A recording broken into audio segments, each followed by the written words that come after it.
আমরা আল্লাহ তাআলার শাহেনশাহ দরবারে অসংখ্য অগণিত শুকর আদায় করছি যে মহান আল্লাহ আমাদেরকে অত্যন্ত দয়া করে আজকে পবিত্র জুমার দিনে দুনিয়ার যাবতীয় ঝামেলা থেকে মুক্ত করে আল্লাহ পাক দুনিয়ার সর্বশ্রেষ্ঠ স্থান আমাদেরকে মসজিদে নিয়ে এসেছেন জুমার নামাজ আদায় করার জন্য। এজন্য আমরা সকলেই দিল থেকে কালিমাতুশ শুকুর আদায় করি আলহামদুলিল্লাহ। সম্মানিত মুসল্লিয়ানে কেরাম, আমি আপনাদের সামনে পবিত্র কোরআনের খুবই প্রসিদ্ধ এবং সবারই পরিচিত একটি সূরা, যারা কোরআন শরীফ একবারে পড়তে জানে না এমনই একটি সূরা আপনাদের খেদমতে আমি তেলাওয়াত করেছি। সূরা ইয়াসিনের 13 এবং 14 নম্বর আয়াত, দুটি আয়াত আপনাদের খেদমতে আমি তেলাওয়াত করেছি এবং রাসূলের হাদিসের ভান্ডার থেকে আমি আপনাদের খেদমতে একটি হাদিস পাঠ করেছি। তেলাওয়াতকৃত দুটি আয়াত এবং হাদিসকে সামনে রেখে আপনাদের সামনে কিছু কথা বলবো। এই কথাগুলো যেন আমাদের জীবন চলার পথের পাথেয় হয়, এই কথাগুলো যেন আমাদের জীবনের আমলের মধ্যে আসে, সেই আশা নিয়ে আপনাদের খেদমতে আমি কিছু আলোচনা করব। আল্লাহ যেন আমাদেরকে ইখলাসের সাথে আলোচনা শোনার এবং আমল করার তৌফিক দেন। আল্লাহ যেন আমাকেও ইখলাসের সাথে বলার এবং ইখলাসের সাথে আমল করার তৌফিক দেন। আমরা সবাই বলি আমিন।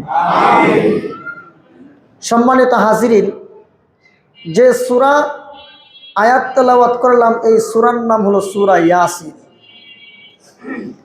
ইয়াসিন সূরাটি মূলত নবীজির উপর আল্লাহ নাজিল করেছিলেন মক্কি জিন্দেগির শেষ পর্যায়ে, অর্থাৎ রাসূলের উপর জুলুম অত্যাচার ব্যাপক থেকে যখন ব্যাপক আকার ধারণ করলো তখন আল্লাহ এই সূরার আয়াত, এই সূরাগুলো আল্লাহ নাজিল করছে।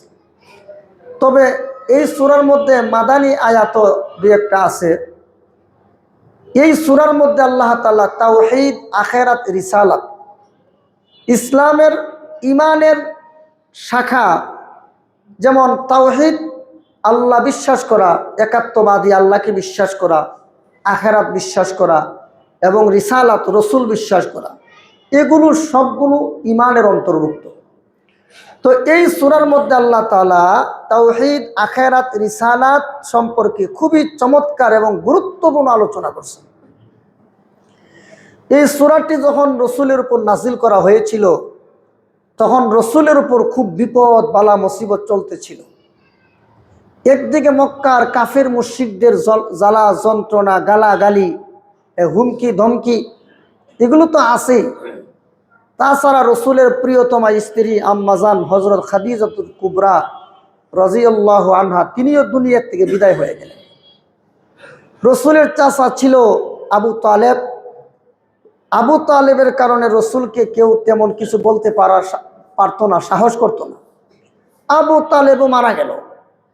তো রসুলের জীবনে একটা অন্ধকার নেমে আসলো। উনার প্রিয়তমা স্ত্রী, যে স্ত্রী উনাকে অনেক দিকে সহযোগিতা করতেন, দাওয়াতের ময়দানে যখন রসুল চলে যাইতেন যতক্ষণ পর্যন্ত তিনি বাসাতে ফিরতেন না ততক্ষণ আম্মাজান খাদিজা তিনিও সজাগ থাকতেন। রাতের বেলা যখন তিনি বাড়িতে ফিরতেন, যত রাতই হোক, এসে যখন বলতেন খাদিজা, তখন হযরত খাদিজাতুল কুবরা রাদিয়াল্লাহু আনহা তিনি বলতেন লাব্বাইক ইয়া রাসূলুল্লাহ, হুজুর আমি উপস্থিত। আল্লাহর নবী বলতেন খাদিজা তুমি কি রাতে ঘুমাও না? তখন আম্মাজান বলতেন হুজুর আপনি বাহিরে থাকবেন আর আমি ঘুমিয়ে থাকবো, এটা হইতে পারে না। আপনি ডাক দেওয়ার পরে যদি দরজাটা খুলতে দেরি হয় তাহলে তো আমার গুনাহ হবে, আল্লাহ আমার প্রতি অসন্তুষ্ট হয়ে যাবে। তাহলে আম্মাজান খাদিজাতুল কুবরা রাদিয়াল্লাহু আনহা তিনি নবীর জন্য দ্বীনের লাইনে অনেক কাজ করছেন, আর দুনিয়ার লাইনে উনি অনেক অর্থ সম্পত্তির মালিক ছিলেন, কিন্তু সমস্ত অর্থ সম্পদ আল্লাহর নবীর জন্য, আল্লাহর দ্বীনের জন্য সব বিলীন করে দিয়েছেন। তো আম্মাজান খাদিজাতুল কুবরা রাদিয়াল্লাহু আনহা তিনি যতদিন দুনিয়াতে জীবিত ছিলেন ততদিন নবী আর কোনো বিয়ে করেন নাই। পরবর্তীতে রসুল যে আরো বিয়ে করছেন আম্মাজান খাদিজার ইন্তেকালের পরে, তো তিনিও মারা গেলেন, আবু তালেব মারা গেলেন। রসুলের উপর এত জুলুম অত্যাচার শুরু হয়ে গেল, তখন আল্লাহ শেষ পর্যন্ত বললেন যে নবী গো, আপনি আর মক্কায় থাকলে দিনের কাজ করতে পারবেন না, আপনার জন্য একটা দাওয়াতের উর্বর জমি দরকার।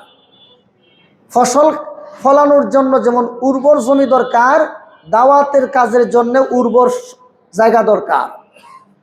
তো মক্কার কাফেররা আপনাকে মানে না, অত্যাচার করে, গালাগালি করে, তো আপনি চলে যান মদিনায়। তো এমন সময় আল্লাহ সূরা ইয়াসিন নাজিল করছেন যখন রাসূলের উপর অনেক বিপদ বালা মুসিবত আসতেছিল। তো এই সূরার মধ্যে তাওহীদ, আখিরাত, রিসালাত এই সম্পর্কে গুরুত্বপূর্ণ আলোচনা আল্লাহ পাক করছেন। এই যে সূরা ইয়াসিন, ইয়াসিন শব্দের দ্বারা আল্লাহর কি উদ্দেশ্য?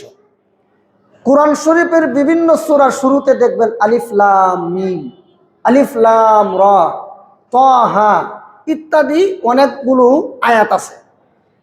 তো এই যে ইয়াসিন বলেন, আলিফ লাম বলেন, বিভিন্ন রকমের এই বর্ণগুলো আছে, এইগুলোকে তাফসীরের পরিভাষায় হরুফুল মুকাত্তাআত বলা হয়। হরুফুল মুকাত্তাআতের অর্থ একমাত্র আল্লাহ ছাড়া জগতের আর কেউ জানে না। তাহলে সূরা ইয়াসিন এর অর্থ আল্লাহ ছাড়া আর কেউ জানে না।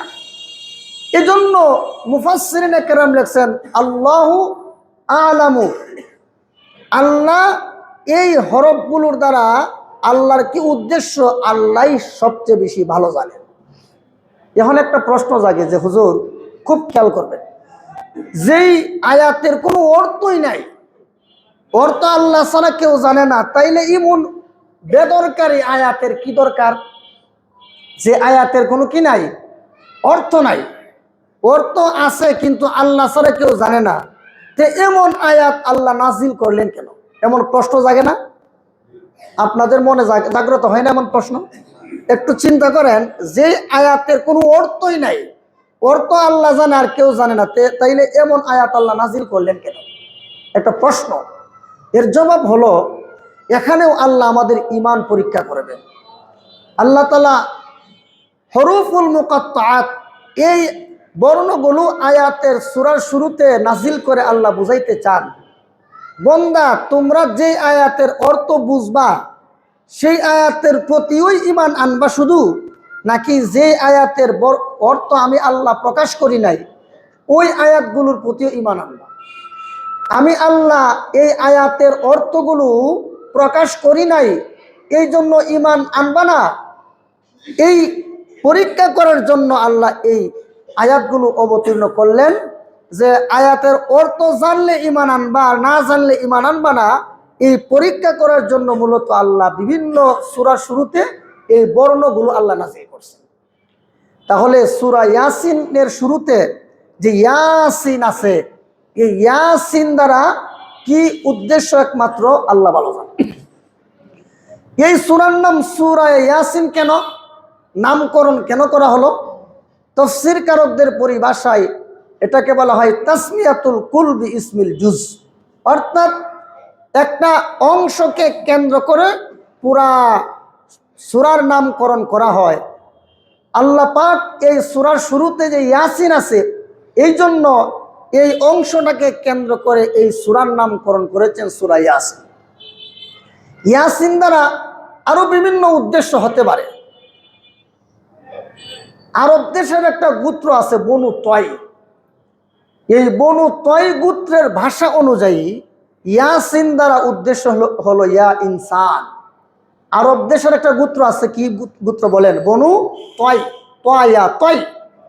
বনু তয় গোত্রের ভাষা অনুযায়ী ইয়াসিন এর অর্থ হলো ইয়া ইনসান। তাহলে ইয়াসিনের অর্থ কি? ইয়া ইনসান। আবার কোন ইমাম আবু হানিফা রাহিমাহুল্লাহ বলছেন ইয়াসিন দ্বারা উদ্দেশ্য হলো ইয়া মুহাম্মদ। হযরত আলী থেকে বর্ণিত হাদিস, তাফসীরে জালালাইন শরীফের হাসিয়াতে এই হাদিস উল্লেখ আছে।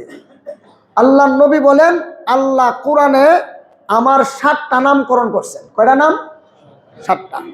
মুহাম্মদ, আহমদ, তাহা, ইয়াসিন, মুজাম্মিল, মুদ্দাসির, আব্দুল্লাহ। কয়টা নাম? আমাদের নবীর নাম কোরআনে কয়টা, কয় ধরনের নাম আছে? 7টাই। আমার সাথে সাথে কোয়েল সওয়াব আছে। ইয়াসিন, তাহা, মুজাম্মিল, মুদ্দাসির, তারপরে কি? আব্দুল্লাহ, মুহাম্মদ, আহমদ। কয়টা হইল? এই 7টা।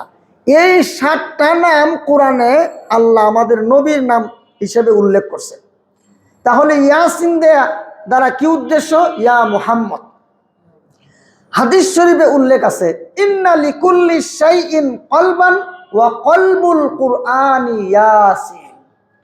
প্রত্যেকটা বস্তুর একটা হৃৎপিণ্ড আছে, আর কোরআনুল কারীমের হৃৎপিণ্ড হলো সূরা ইয়াসিন। প্রত্যেক বস্তুর কি আছে বলেন? হৃৎপিণ্ড আছে, কলব আছে। কিন্তু কোরআনের কলব, কোরআনের হৃৎপিণ্ড হইল সূরা ইয়াসিন। আল্লাহর নবী বলেন, সূরা ইয়াসিন যদি কেউ সকালে পড়ে, সন্ধ্যা হওয়ার আগ পর্যন্ত দুনিয়ার কোনো ক্ষতি তাকে স্পর্শ করবে না। কেউ যদি রাতে পড়ে, দুনিয়ার কোনো ক্ষতি ভোর হওয়ার আগ পর্যন্ত তার কোনো ক্ষতি করতে পারবে না। এক বর্ণনা। আরেক বর্ণনা মতে আছে, কেউ যদি রাতের বেলা সূরা ইয়াসিন পড়ে ঘুমায়, সন্ধ্যা হওয়া ভোরবেলা যখন সে জাগ্রত হবে, তখন আল্লাহ তাকে নিষ্পাপ অবস্থায় জাগ্রত করবেন। শুধু না, আম্মাজান আয়েশা বলেন, এই কোরআনুল কারীমের মধ্যে যে সূরা ইয়াসিন আছে, এই সূরা ইয়াসিন যে নিয়মিত পাঠ করবে, ওই সূরা ইয়াসিন কিয়ামতের ময়দানে আল্লাহর কাছে তার জন্য সুপারিশ করবে। এবং এই সূরা ইয়াসিন পাঠকারী যে ব্যক্তি একবার সূরা ইয়াসিন তেলাওয়াত করবে, আল্লাহ তার আমলনামায় 10 খতম কোরআনের সওয়াব দান করে। সূরা ইখলাস একবার পড়লে 10 পারার সওয়াব পাওয়া যায়, 2 বার পড়লে 20 পারার সওয়াব পাওয়া যায়, 3 বার পড়লে 30 পারা কোরআনের সওয়াব পাওয়া যায়। আর সূরা ইয়াসিন একবার পড়লে 10 খতম কোরআনের সওয়াব পাওয়া যায়।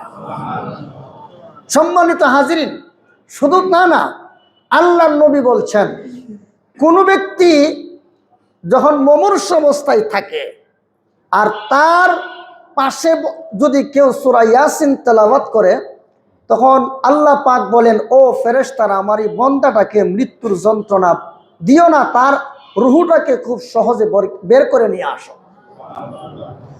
শুধু না, এই সূরা ইয়াসিন যে ব্যক্তি মুমূর্ষ ব্যক্তির সামনে পড়বে, ফেরেশতারা সারিবদ্ধভাবে দাঁড়ায়া থাকে, দাঁড়াইয়া ওই ব্যক্তির জন্য আল্লাহর কাছে দোয়া করে আর বলে, আল্লাহ তোমার এই বান্দাটারে তুমি মাফ করে দাও।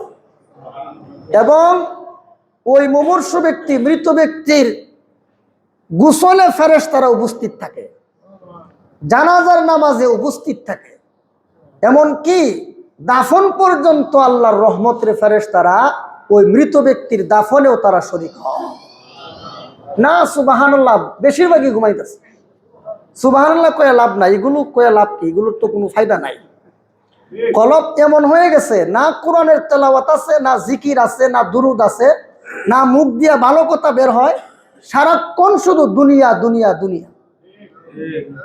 এই সমস্ত কথা শুনলে তো চোখে ঘুম আসার কথা না। আরে কথাগুলো কি? এগুলো কি আমার বানাই না কথা?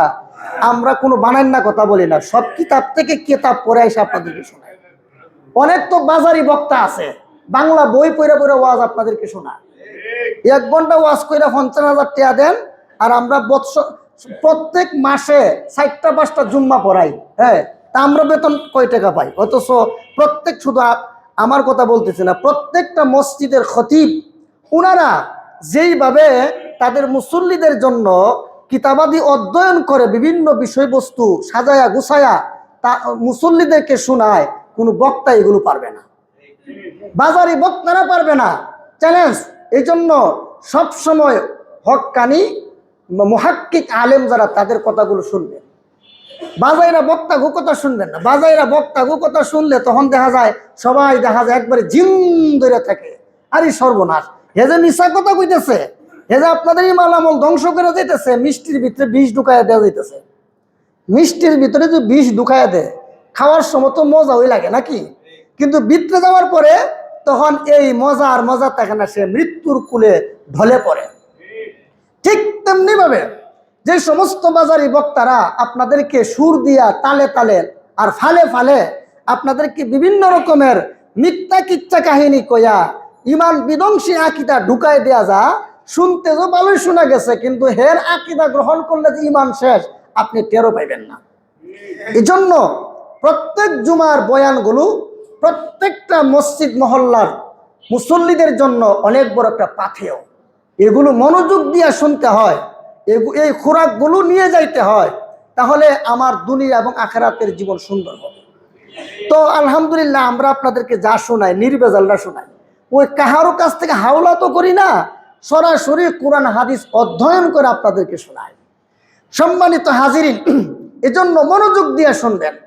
শুধু তা না, আল্লাহর নবী বলেন, কোনো ব্যক্তি যদি এমন হয় যে সে মরার সময় যখন সে মৃত্যুর যন্ত্রণা শুরু হয়ে গেছে এটা অনুভব করতে পারে, তখন যদি কোনো ব্যক্তি সূরা ইয়াসিন সে তেলাওয়াত করতে পারে, আল্লাহর নবী বলেন জান্নাতের সুসংবাদ না দিয়া ফেরেশতারা তার ভিতর থেকে রূহ বের করবে না। তাহলে সূরা ইয়াসিনের ফজিলত আসেনি বলেন?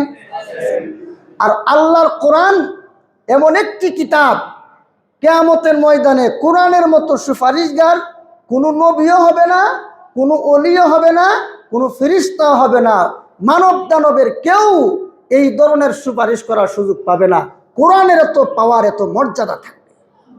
সম্মানিত হাজিরিন, কোরআনের মর্যাদা এত বেশি, কিয়ামতের ময়দানে আল্লাহ বলবেন যাও, লাইনে দাঁড়াও। আল্লাহ রাগান্বিত হয়ে থাকবেন। কিয়ামতের দিন আল্লাহ মহারাগে রাগান্বিত থাকবেন। আল্লাহ বলেন লিমানিল মুলকুল ইয়াউম লিল্লাহিল ওয়াহিদিল কাহ্হার। আল্লাহ বলেন যে আজকের শাসন ক্ষমতা মহারাগে রাগান্বিত আল্লাহর জন্য। আল্লাহ কিন্তু সেদিন খুব রাগান্বিত থাকবেন। মানুষ আদম নবীর কাছে যাবে, আমার কাছে নাই, ওই নুহু নবীর কাছে যাও। নুহু নবীর কাছে যাওয়ার পর ইব্রাহিম নবীর কাছে যাও। ইব্রাহিম আলাইহিস সালাম বলবে আমার কাছে না, ঈসা নবীর কাছে যাও। শেষ পর্যন্ত আমাদের নবী মুহাম্মদ সাল্লাল্লাহু আলাইহি ওয়াসাল্লাম আমাদের জন্য সুপারিশ করবেন। আল্লাহ কইব মুহাম্মদ সাল্লাল্লাহু আলাইহি ওয়াসাল্লাম আপনি যাদের জন্য সুপারিশ করছেন, তো এটি এক একটার নামে কত হাজার মামলা। তখন আল্লাহ তাআলা বলবেন যে কোরআন শরীফ তোমার কাছে আমি দায়িত্ব ছেড়ে দিলাম, তুমি কি করবা? তখন কোরআন শরীফ আল্লাহ পাকের দরবারে শাফাত করবে আর বলবে আল্লাহ, এই যে লোকগুলো এরা তো আমাকে নিয়ে অনেক রাত্রে জাগ্রত থেকে কোরআনের তাফসির শুনছে, কোরআনের তেলাওয়াত শুনছে, রাত্রে কোরআন শরীফ তেলাওয়াত করে কোনোদিন ঘুমায় নাই। আল্লাহ কইব যে ও তো কোরআন শরীফ পড়ছে ঠিক, কিন্তু তার নামে অনেক মামলা আছে। আল্লাহ বলবেন, কোরআন শরীফ বলবে আল্লাহ মামলা থাকুক, যদি তারে মাফ না করো, জান্নাত দান না করো, তাহলে আমি যে তোমার কোরআন তুমি অস্বীকার করো। আল্লাহ বলবেন তুমি যে আমার কোরআন আমি তো অস্বীকার করতে পারি না। তো কোরআন শরীফের শাফাত আল্লাহ এমনভাবে কবুল করবেন যে কোরআন শরীফ ধরে ধরে কোরআনের পাঠকারীকে, কোরআনের উপর আমলকারীকে আল্লাহর তৈরি জান্নাত পর্যন্ত পৌঁছায় দেবে। আজকে কোরআন তেলাওয়াত নাই, কোরআনের তেলাওয়াতও নাই, কোরআনের আইনও নাই। জোরে কোন ঠিক কিনা? কোরআনের নাই তেলাওয়াত, নাই আইন, কোরআনের কিচ্ছু নাই। এক হাদিস আল্লাহর নবী বলেন ইউশিকু আইয়াতি আলান নাসি জামানুন লা ইয়াবকা মিনাল কুরআনি ইল্লা রুসমুহু ওয়া লা ইয়াবকা মিনাল ইসলামি ইল্লা ইসমুহু মাসাজিদুহুম আমিরাতুন ওয়া হিয়া খারাবুম মিনাল হুদা। আল্লাহর নবী বলেন শেষ জামানায় কোরআনের শুধু ওই পৃষ্ঠাগুলো থাকবে, তাকের মধ্যে পড়ে থাকবে, মসজিদে পড়ে থাকবে, বাসা বাড়িতে থাকবে, কিন্তু কোরআন শরীফ খুলে পাঠ করার মতো কোনো ব্যক্তিকে খুঁজে পাওয়া যাবে না। এবং ইসলামের শুধু নামটা থাকবে, ইসলামের কোনো কর্মকাণ্ড থাকবে না। সম্মানিত হাজিরিন, এজন্য কোরআনুল কারীমের শুধু পাতাগুলো, কপিগুলো আমাদের মধ্যে বিদ্যমান, আর কোরআনের তেলাওয়াত নাই। কিন্তু একটা সময় আসবে যে কোরআন শরীফ খুলে দেখবে কোরআনের পৃষ্ঠার মধ্যে কোনো লেখাই নাই, তখন তওবা করলে তওবা কবুল হবে না। তখন আল্লাহর কাছে যতই কান্নাকাটি করি তখন আর কান্নাকাটি কাজ হবে না। এমন সময় আসতে পারে যে আমরা ফজরের নামাজ পড়া কোরআন শরীফ খুলবো, কিন্তু কোরআনের মধ্যে কোনো লেখা নাই। আল্লাহ কোরআন শরীফকে যেখান থেকে নাজিল করেছেন লৌহে মাহফুজ থেকে, সেই লৌহে মাহফুজ আবার চলে যাবে। তখন আর তওবা করলে কাজ হবে না, কান্নাকাটি করলে আর কাজ হবে না। তখন আল্লাহ আমাদেরকে সমূলে ধ্বংস করে দিবে। এজন্য দুনিয়াতে বেঁচে থাকতে হইলে কোরআন দরকার, শান্তি পেতে হলে কোরআন দরকার। মরণের সময় যদি চান যে আমার মরণটা একটু সহজ হোক, তবে মনে রাখেন কুরআনুল কারীমের তেলাওয়াত ছাড়া বিকল্প নাই। শুধু তা না, কেউ যদি প্রতিদিন নিয়মিতভাবে রাতের বেলা সূরা মুলক পড়ে, ওই সূরা মুলক কবরে আইসা এই মুনকার নাকির এদের সাথে এমনভাবে ঝগড়া লাগবে, তখন মুনকার নাকির এবং কোন আযাবের ফেরেশতা এবং আযাবের আল্লাহর ওই কুরআনুল কারীমের সূরা মুলক পাঠকারীকে কখন কোনো মানে সাপ বিচ্ছু সহ কোনো ধরনের আযাব ওই মুর্দার উপর পৌঁছাইতে পারবে না। আল্লাহর কোরআন সূরা মুলক ওই ব্যক্তির জন্য কবরের মধ্যে সে নিজে একটা সবুজ রঙের পাখি হয়ে কোরআন শরীফ তার কবরে চলে যাবে। এই জন্য কোরআনুল কারীম যদি আপনি বুকে ধারণ করেন, বুকে লালন করেন, তাহলে কিন্তু আপনি দুনিয়াতে শান্তি, পরকালে শান্তি। কোরআন শরীফ পড়লে আপনি যদি কোরআন পড়েন, কোরআন অনুযায়ী আমল করেন, আপনি ব্যক্তিগতভাবে শান্তি পাবেন এবং জান্নাতে যাইতে পারবেন। আর যদি কোরআনকে সংসদে রাখেন, কোরআনকে যদি আপনি দেশের সংবিধান করেন, তাহলে এমনি তো আপনি একা তেলাওয়াত করলে, আমল করলে আপনি একা বাঁচবেন। আর যদি কোরআনকে সংসদে রাখেন, সংসদ যদি কোরআন দিয়া চলে, দেশ যদি কোরআন দিয়া চলে, তাহলে শুধু একজন ব্যক্তি বাঁচবে না, পুরা দেশ, পুরা গোষ্ঠী, পুরা সমাজ জাহান্নাম থেকেও বাঁচবে, দুনিয়ার আযাব গজব থেকেও বাঁচবে, দুনিয়ার অশান্তি থেকে বাঁচবে, দুনিয়ার অভাব অনটন থেকে বেঁচে যাবে। আমরা কি চাই না যে আল্লাহর কোরআন দিয়া সংসদ চলুক? কি বলেন? অনেকে চায় না। হুজুর, আমি যদি কই যে কোরআন দিয়া সংসদ চলো, তাহলে আমি যে দল করি সেই দল তো কোরআনের বিরুদ্ধে বক্তব্য দেয়। দেখবেন অনেক নেতারা দৈনিক কিন্তু কোরআনের বিরুদ্ধে বক্তব্য দিতেছে। এই জন্য আমি কোরআনুল কারীম নিজে তেলাওয়াত করব, আমল করব, আমার ফ্যামিলির প্রত্যেকটা সদস্য তেলাওয়াত করবে। কোরআনুল কারীমের তেলাওয়াতের দ্বারা নিজের উপকার হয়, মরণের সময় কালিমা নসিব হয়, ঈমান নসিব হয়, আর হাসরের ময়দানেও কোরআন আমাদেরকে সুপারিশ করে আল্লাহর তৈরি জান্নাত পর্যন্ত পৌঁছায় দেবে। এই সূরা ইয়াসিনের মধ্যে আল্লাহ একটা ঘটনা উল্লেখ করছেন। ঘটনাটা হইল ওয়াদরিব লাহুম মাসালান আসহাবাল কারিয়া ইজ জাআহাল মুরসালুন। আয়াতটা অনেকেরই মুখস্থ আছে, যারা সূরা ইয়াসিনের কিছু হইলো মুখস্থ, এরা মোটামুটি বলতে পারবেন এই আয়াতটা। তাহলে সূরা ইয়াসিনের 13 নম্বর আয়াতে আল্লাহ বলে, নবী, মক্কার কাফেররা যে আপনারা কষ্ট দেয়, নবী আপনি এত ব্যথিত হয়েন না। দেখেন আগেকার দিনেও এরকম অনেক ঘটনা ঘটছে যারা নবীদেরকে অনেক কষ্ট দিত। আল্লাহ বলেন, ওয়াদরিব লাহুম মাসালান আসহাবাল কারিয়া ইজ জাআহাল মুরসালুন। মক্কার কাফেরদেরকে এই কথা শুনান, সাহাবীদেরকে এই কথা শুনান, আর আপনি এখান থেকে শিক্ষা গ্রহণ করেন যে আল্লাহর কথা বললে, তাওহীদ আখিরাত রিসালাতের কথা বললে বাধা আসবে, গালাগালি আসবে, হুমকি আসবে, এমনকি মেরেও ফেলা হয়, জানার কোনো নিরাপত্তা থাকে না। এগুলো আপনি এই আয়াতের মাধ্যমে জগতের মানুষকে জানায় দেন। এই আয়াতে আল্লাহ বলেন, হে নবী, দৃষ্টান্ত পেশ করুন মানব গোষ্ঠীর সামনে। যখন ওয়াদরিব লাহুম মাসালান আসহাবাল কারিয়া ইজ জাআহাল মুরসালুন। তুরস্কে হাতায়া একটা এলাকা আছে। তুরস্কের দক্ষিণাঞ্চলে একটা এলাকার নাম হাতায়া। সেই এলাকার রাজধানীর নাম ইনতাকিয়া। কি নাম? ইনতাকিয়া। এই ইনতাকিয়া শহরে আল্লাহ পাক আমাদের নবী দুনিয়াতে আসার আরো আগে, ঈসা নবীর জমানায়, হযরত ঈসা নবী তখন নবী ছিল, তিনি মানুষকে তাওহীদ আখিরাত রিসালাত সম্পর্কে দাওয়াত দিতেন। তো হযরত ঈসা আলাইহিস সালাতু ওয়াস সালাম তিনি তার দুইজন সহযোগীকে পাঠাইলেন ইনতাকিয়া শহরে। কারণ ওই এলাকার মানুষ বড় মূর্তি পূজারী, আল্লাহর সাথে শিরিক করে, আল্লাহকে নিয়ে বাজে কথা বলে। তখন হযরত ঈসা আলাইহিস সালাম তার দুইজন সহযোগী, এদেরকে হাওয়ারিয়িন বলা হয়, দুইজন হাওয়ারিকে পাঠাইলো ইনতাকিয়া শহরে। তো ইনতাকিয়া শহরে ঢুকবার আগেই শহরের এক প্রান্তে দেখে একজন বুড়া মানুষ, সে ছাগল চড়াইতেছে। এই লোকটার নাম তাফসীরের কিতাবে লেখা আছে হাবিব ইবনে ইসরাইল। বলেন কি নাম? হাবিব ইবনে ইসরাইল। এই লোকটা কাঠ মিস্ত্রি ছিল, এই জন্য ওনাকে হাবিবে নাজ্জারও বলা হয়। যেহেতু উনি কাঠ মিস্ত্রি ছিল আর কাঠ মিস্ত্রিকে নাজ্জার বলা হয়, এজন্য ওনাকে হাবিবে নাজ্জার বলা হয়। আমরা সহজভাবে মানে মনে রাখার জন্য আমরা এইটুকু মনে রাখি, ওনার নাম ছিল হাবিবে নাজ্জার। ওনার নাম ছিল হাবিবে নাজ্জার।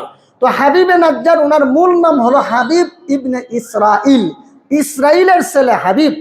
তো হাবিবে নাজ্জার ওখানে ছাগল চড়াইতেছে।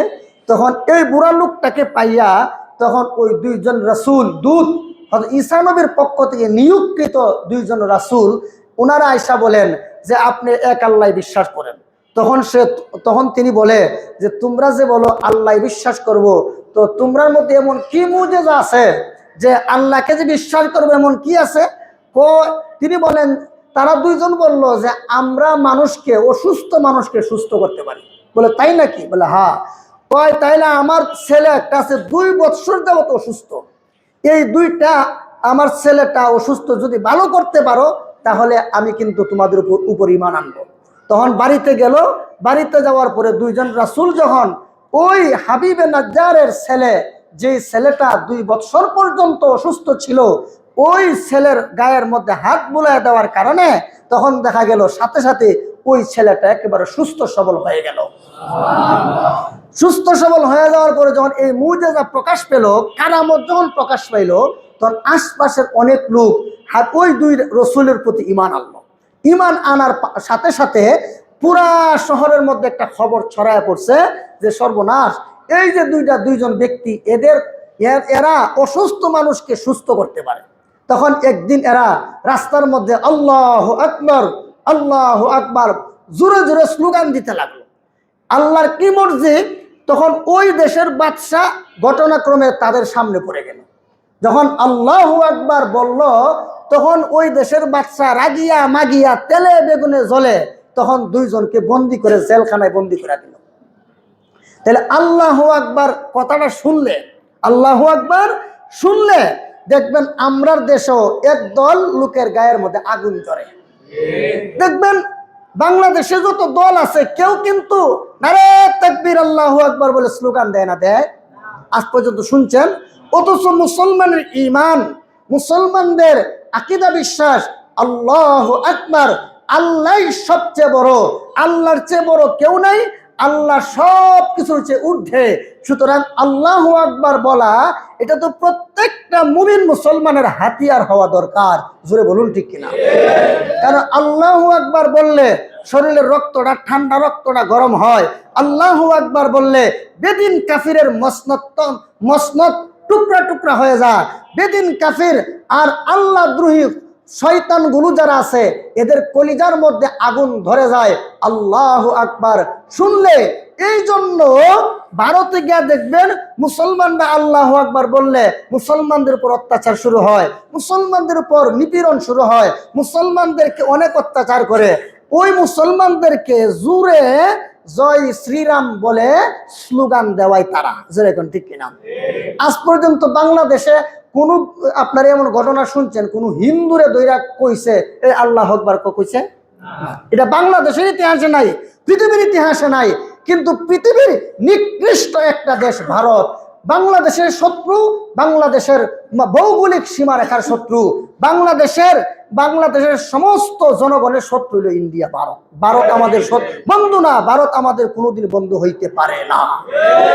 কেউ যদি আমার এই কথাটারে অপছন্দ করেন বুঝবেন সে নিজে বাংলাদেশের শত্রু। কদিন আগে আমার একজনে কয়, আমি হুজুর আচ্ছা কম তো বাংলাদেশে যুদ্ধ বিমান কিন্তু কয় এটা কিনা কি করব, ভারতের সাথে যুদ্ধ করতে পারো? তাহলে কি ভারতের ফাও ছাড়ুন সারা জীবন? আমাদের সামরিক শক্তিকে আরো সামরিক শক্তির পরিসর আরো বড় করা দরকার আছে না? খালি ভারত আছে, মিয়ানমার আছে না, যুদ্ধ লাগলে কি করবেন? আল্লাহ কোরআনে বলছেন ওয়াইদু লাহুম মাস্তাতাতুম মিন কুওয়া। ও মুমিন মুসলমান, নিজেদের দেশ রক্ষার জন্য, ইসলাম রক্ষার জন্য তোমরা যুগ উপযোগী অস্ত্র উৎপাদন করো, অস্ত্র তোমরা আবিষ্কার করো, অস্ত্রকে তোমরা উৎপাদন করতে থাকো। আর একদল ভারতের দালালে কয় বাংলাদেশের সরকার অস্ত্র কিনা লাভ কি? আরেক দল দালাল আছে কয় কিনলে নির্বাচিত সরকার কিনবো, এই সরকারে কিনবো কে? তোমার বাবার টাকাটা কিনতেছে, সমস্ত জনগণের টাকাটা কিনতেছে। জোরে কোন ঠিক কিনা? যারা কয় বাংলাদেশের অস্ত্র দরকার নাই, এরা বাংলাদেশের স্বাধীনতার শত্রু, বাংলাদেশের ভৌগোলিক সীমারেখার শত্রু, বাংলাদেশের সমস্ত জনগণের শত্রু। এরা হিন্দুত্ববাদী, এই মুদির দালাল ছাড়া আর কেউ না। সম্মানিত হাজিরিন, এই সমস্ত কথা বললে অনেকের শত্রু হয়ে যাওয়া লাগে। তো শত্রু হলে কি হবো? নবীরও শত্রু ছিল, আল্লাহরও শত্রু আছে। জোরে কোন ঠিক কিনা? নবীর শত্রু অভাব আছিল নি? আল্লাহর শত্রু নাই? আল্লাহর শত্রু আছে। হক কথা বললে শত্রু হবেন। আর যদি গানের অনুষ্ঠানে গিয়া যদি আপনি দোয়া করতে পারেন, তখন ওই হুজুর খুব ভালো। জোরে এখন ঠিক কিনা? আর গানের অনুষ্ঠান যে বন্ধ করতে যায়, ওই হুজুর ভালো না। এগুলি সমাজে চলছে। গতকাল বৃহস্পতিবার রাত্র, জুমার রাত্রি, দোয়া কবুলের রাত্রি, এবাদতের রাত্রি। মুমিনের জন্য এবাদতের মৌসুম আছে কতগুলো। যেমন ভাবে ব্যবসার মৌসুম থাকে, ঠিক তেমনি ভাবে মুমিন মুসলমানের জন্য এবাদতের মৌসুম থাকে। মুমিনের এবাদতের মৌসুম হলো জুমার রাত্রি, মুমিনের এবাদতের মৌসুম হলো শীতকাল, মুমিনের এবাদতের মৌসুম হলো হজ, মুমিনের এবাদতের মৌসুম হলো রমজান মাস। মুমিন মুসলমানের এবাদতের সময় থাকে। আজকে মুসলমানের সন্তান হইয়া গতকালও 8 নম্বর গলির থেকে আমার কাছে কয়েকটা মেসেজ আসছে যে হুজুর গান বাজনা যেই হারে চলতেছে, আমরা তো আর বাসায় থাকতে পারি না। তো আমাকে বলেন কেন? আরেকদিন 7 তারিখে আমার মসজিদের পাশে গান বাজনা হয়েছে, এলাকাতে অনেক ফোন আমার কাছে গেছে। আমি ঢাকার বাইরে ছিলাম একটা প্রোগ্রামে, রাত্রে 2:30টার সময় নামছি কিয়ামত পুরো এলাকায়। তো আমি তারপর আমার সাথে যে আচরণগুলো করা হয়েছে এগুলো মনে থাকবে। আল্লাহ হেদায়েত দান করুক। যারা আলেমদের সাথে বিয়াদবি করে, কথাবার্তা বলে, ওরার তো মরণের সময় কালিমাই নসিব হয় না। যারা অন্যায়ের পক্ষ অবলম্বন করে কোরআনের বিরুদ্ধে সরাসরি অবস্থান নেয়, এরা দুনিয়াতে এদের ধ্বংস অনিবার্য। মরণের সময় তো কি অবস্থা হবে একমাত্র আল্লাহ গফুর রহিম জানে। এজন্য সবাইকে সতর্ক করে বলছি, আপনারা যে অপরাধ করছেন, হায়াত থাকতে আল্লাহর কাছে খাস দিলে একনিষ্ঠভাবে তওবা করেন। তওবা করলে হবে কি? অতীতের গুনাহ আল্লাহ মাফ করে দেয়। আর যদি গার্তেরামি করেন, গার্তেরামি করলে হেদায়েতও নাই, মরণের সময় কালিমাও নাই, জাহান্নাম ছাড়া কোনো কিছু কপালে নাই। গান বাজনা হচ্ছে হোক, বহুত গানের বিরুদ্ধে ওয়াজ করছি। ওয়াজ করলে তখন কিছু মানুষের শত্রু হয়ে যাওয়া লাগে। তো শত্রু তো নবীও হইছে, হাবিবে না। তারপর ওই যে বললাম যে হাবিবে নাজ্জারকে যেই 2 জন ব্যক্তি দাওয়াত দিয়েছিল, এরাও তো শত্রু হইছে, শত্রু হয়ে জেলে গেছে। সম্মানিত হাজিরিন, যেই 2 জন ব্যক্তি হাবিবে নাজ্জারকে দাওয়াত দিয়েছিল, তাদের নাম কি? কোন তাফসীরের বিবরণ মতে তাদের নাম সাদিক এবং সাদুক, সাদেক এবং সাদুক। কোন তাফসীরের বিবরণ মতে ওনাদের নাম ইউহান্না এবং বুলাস। কোন তাফসীরের বিবরণ মতে ইয়াহইয়া এবং ইউনুস। 3টা বিবরণ দিলাম। এক বর্ণনা মতে সাদেক এবং সাদুক, আরেক বর্ণনা মতে ইউহান্না এবং বুলাস, আরেক বর্ণনা মতে ইয়াহইয়া এবং ইউনুস। 3টা বর্ণনা পাওয়া যায়। তো উনারা ছিলেন হযরত ঈসা নবীর উম্মত। উনারা ছিলেন ঈসা নবীর হাওয়ারি। আমার নবীর সঙ্গীদেরকে বলা হয় সাহাবী, ঈসা নবীর সঙ্গীদেরকে হাওয়ারি বলা হয়।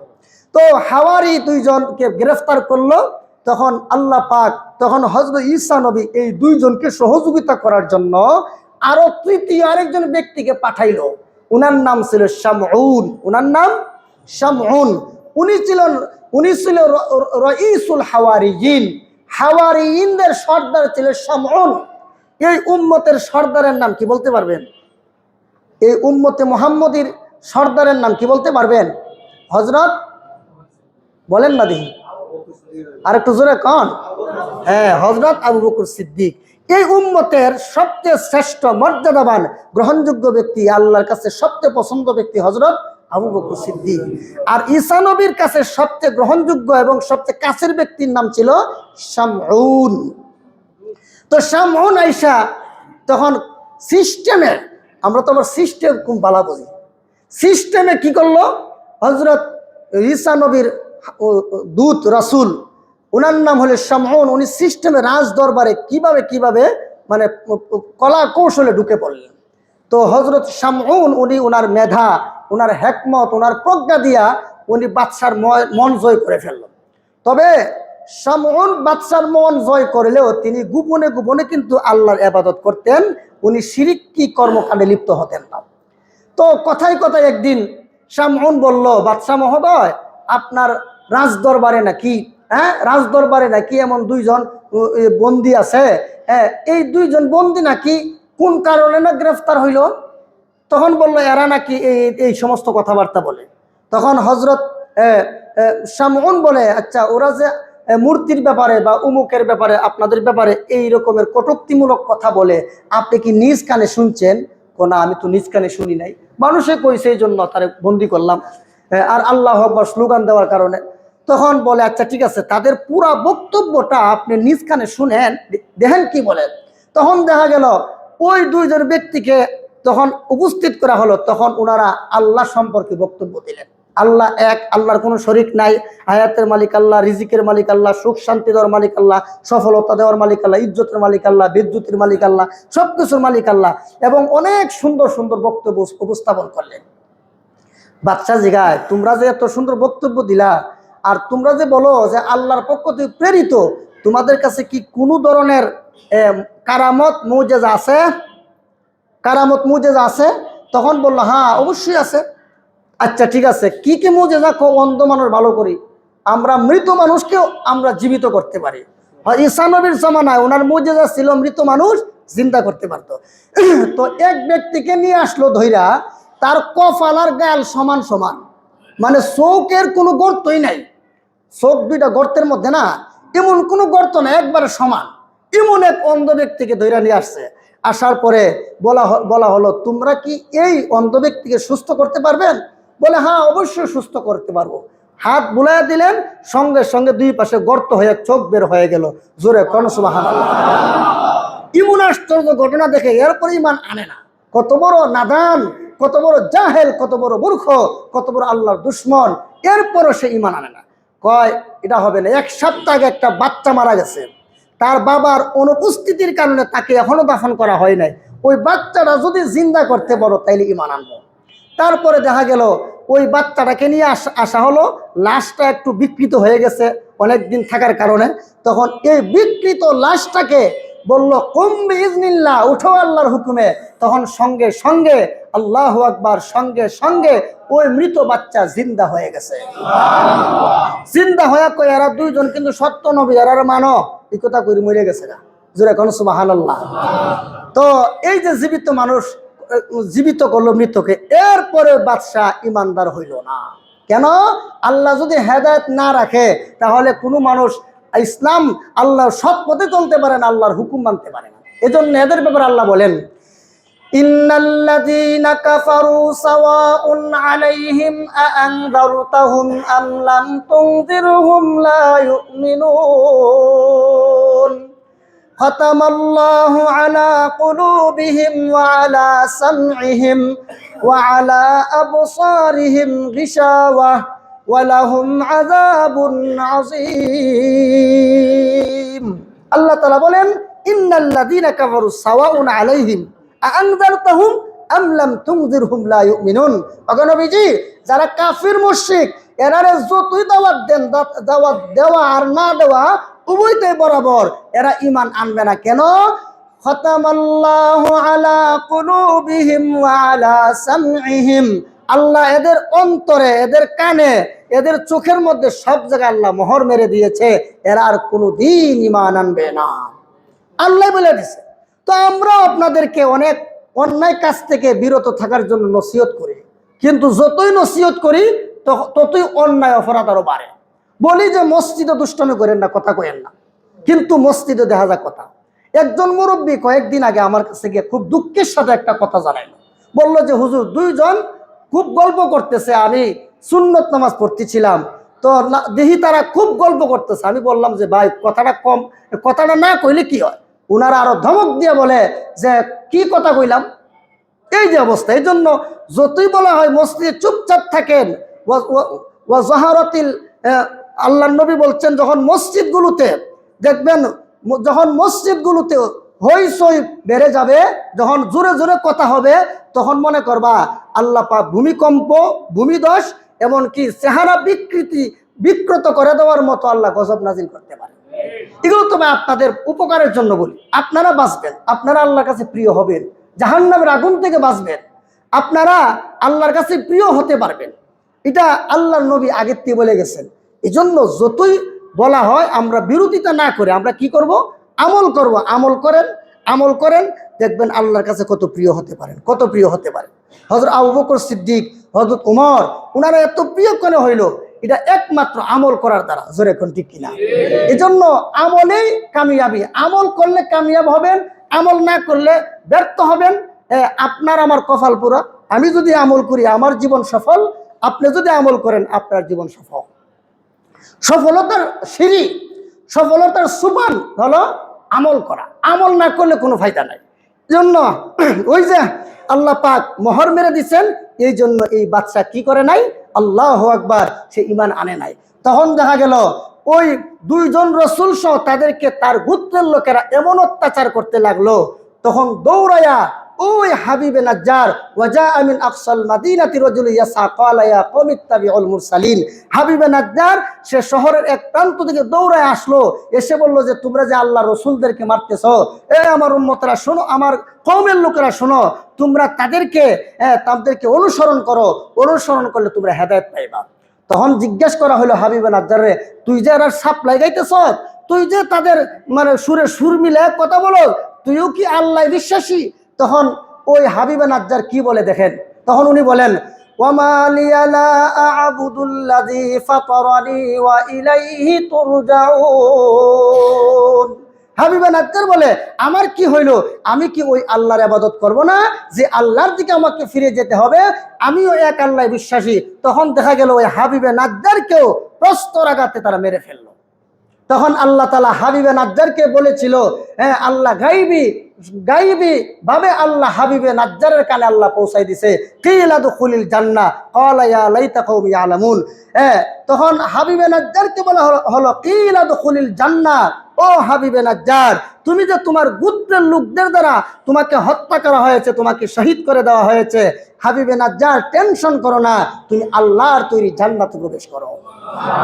হাবিবে নাজ্জারকে হয়তো এক বর্ণনা মতে উনাকে জান্নাতে উঠায় নেওয়া হয়েছে, আরেক বর্ণনা মতে উনার মরণের সময় স্বয়ং আল্লাহর পক্ষ থেকে গায়বী ভাবে তার কানে পৌঁছে দেওয়া হয়েছে, হাবিবে নাজ্জার, এই যে আমার দিনের জন্য কষ্ট করছো, তুমি কষ্ট পেও না, মনক্ষুণ্ণ হয়েও না, পেরেশান হয়েও না, তুমি আল্লাহর তৈরি জান্নাতে প্রবেশ করো। জোরে বলুন সুবহানাল্লাহ। তাহলে যারা দিনের জন্য কষ্ট করবে, গালি শুনবে, মাইর খাবে, দেশান্তরিত হবে, ইজ্জত সম্মান নষ্ট করবে, এরা মূলত বিফল নয়, এরাই প্রকৃত সফল। এই জন্য হাবিবে নাজ্জারের ঘটনা থেকে আমরা কি নিতে পারলাম? যে পরিবেশ যতই আমার বিপরীত হোক, পরিবেশ আমার যতই বিপরীতে থাকুক, আমার অনুকূলে না হোক, আমি সদা সর্বদা হকের উপর থাকবো, হক কথা বলবো, হক পথে চলবো। চাই সারা দুনিয়া আমার বিরুদ্ধে চলে যাক, আমার আল্লাহ যদি আমার পক্ষে থাকে এটা আমার জন্য খুশনসিব। আর সারা দুনিয়া আমার পক্ষে থাকলো কিন্তু আমার আল্লাহ আমার বিরুদ্ধে, তাহলে এই দুনিয়ার মানুষ আমার পক্ষে থাকলে আমার কোনো ফায়দা হবে না। সারা দুনিয়ার সমস্ত মানুষ আমার প্রতি সন্তুষ্ট থাকলে মরণের সময় আমার কোনো কাজে আসবনি, কবরে কাজে আসবে, হাসরের ময়দানে কাজে আসবে না। এর জন্য ভালো রকম মনে রাখবেন, আমি সদা সর্বদা হকের উপর থাকবো, আমি আল্লাহর কথা বলবো, আমি আল্লাহর গুণগান গাইবো, আল্লাহর পথে সংগ্রাম করব, আল্লাহর জন্য আমি সবকিছু বিলীন করে দিব। এই সূরা ইয়াসিনের কিছু ফজিলত শুনাইলাম আর হাবিবে নাজ্জারের ঘটনা শোনাইলাম। এই জন্য গত শুক্রবারও আপনাদেরকে কার ঘটনা শুনাইছিলাম? একজন লোকের ঘটনা শুনাইছিলাম না, আসহাবে উখদুদের, মনে আসেনি নামটা কারো? সূরা বুরুজের নামটা কি একজনের মনে নাই? আব্দুল্লাহ বিন তামের। আব্দুল্লাহ বিন তামেরের ঘটনা শুনাইলাম না? হ্যাঁ, তো গত শুক্রবারে একজন ব্যক্তির ঘটনা শুনাইলাম আপনাদের ইমান জাগ্রত করার জন্য, আজকেও হাবিবে নাজ্জারের ঘটনা শুনাইলাম আমাদের সবার ইমান জাগ্রত করার জন্য। সবার ইমান আছে কিন্তু ইমানটা ঘুমন্ত। ইমানটা বলেন কি? ঘুমন্ত। তো কোরআন সুন্নাহর বয়ান শুনাইয়া যদি ঘুমন্ত ইমানকে জাগ্রত করা যায় তাহলে এটাই তো আমাদের সফলতা। জোরে কোন ঠিক কিনা? আমরা কিন্তু কেউ খারাপ না, সবাই ভালো, কিন্তু আমাদের ইমানটা ঘুমায় আছে। মাঝে মধ্যে কোরআন হাদিসের আলোচনা শুনে আমরা আমাদের ইমানটাকে কি করব? জাগ্রত করব। ভাই, দুনিয়াতে সব বিফল যদি আমি যদি প্রকৃত ইমানদার না হইতে পারি। আল্লাহ পাক আমাদের সকলকে যেন প্রকৃত মুমিন হওয়ার তৌফিক দেন। আল্লাহ যেন কোরআন অনুযায়ী জীবন যাপন করার তৌফিক দেন, কোরআনকে লালন করান, কোরআনকে ধারণ করান, কোরআন অনুযায়ী আমল করার তৌফিক দেন। আমিন। সুবহানা রাব্বিকা রাব্বিল ইজ্জাতি আম্মা ইয়াসিফুন ওয়া সালামুন আলাল মুরসালিন ওয়ালহামদুলিল্লাহি রাব্বিল আলামিন।